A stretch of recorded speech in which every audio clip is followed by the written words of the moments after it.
Hey there, I wanted to give you an update on what happened in the Massachusetts State Senate last week. So the House last Thursday overwhelmingly approved an $18 billion bond bill that authorized spending on transportation projects and infrastructure over the next 10 years. So the House, without discussion or debate, also adopted a $2.4 billion mega amendment.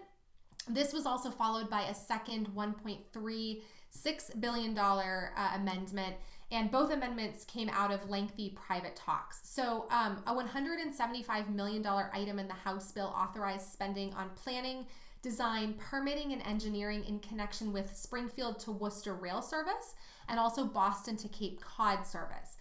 This could have larger implications for our South Shore communities.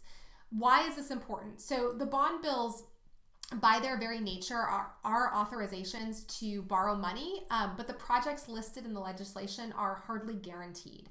So Governor Baker insists that the state can afford this $18 billion bond bill without new taxes, and that the House had left critical needs underfunded with its bill.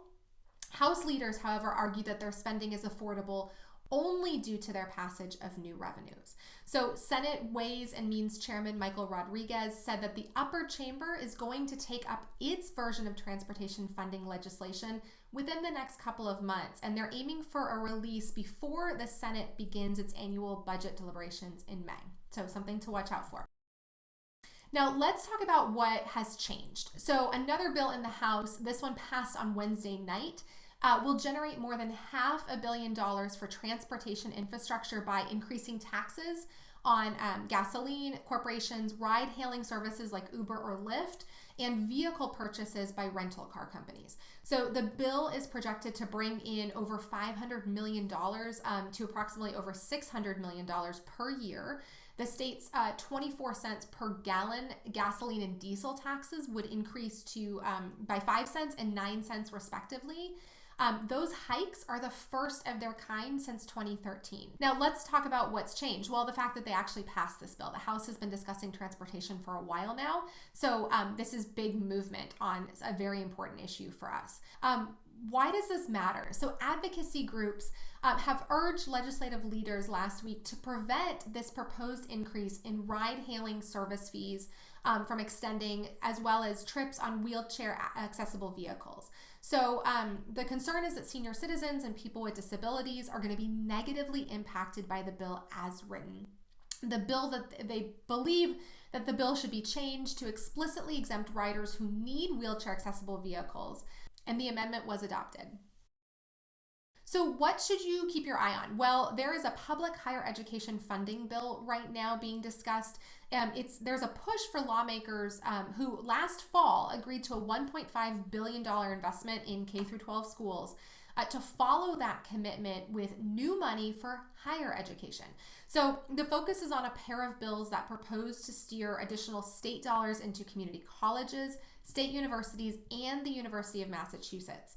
Another pair of bills would actually create a grant program to cover the full cost of tuition and fees for Massachusetts residents who attend state colleges and universities. So this could be big for funding for higher education.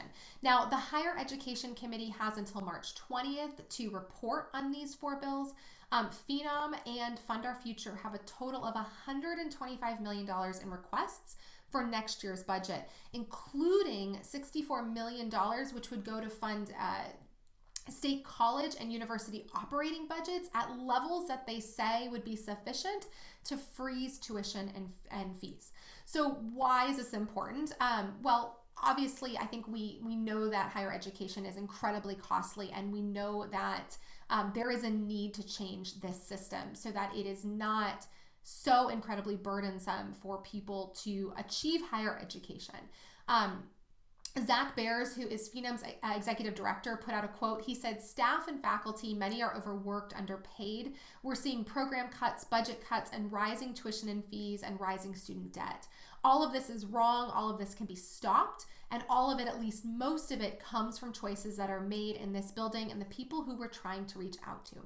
So just a reminder, the Higher Education Committee has until March 20th to report on these four bills. So if this is something to keep an eye on, and certainly something to reach out to the senators and reps up at the State House if this is something that you care about. So I hope that you've enjoyed this weekly update. I will be back here again next week with another one.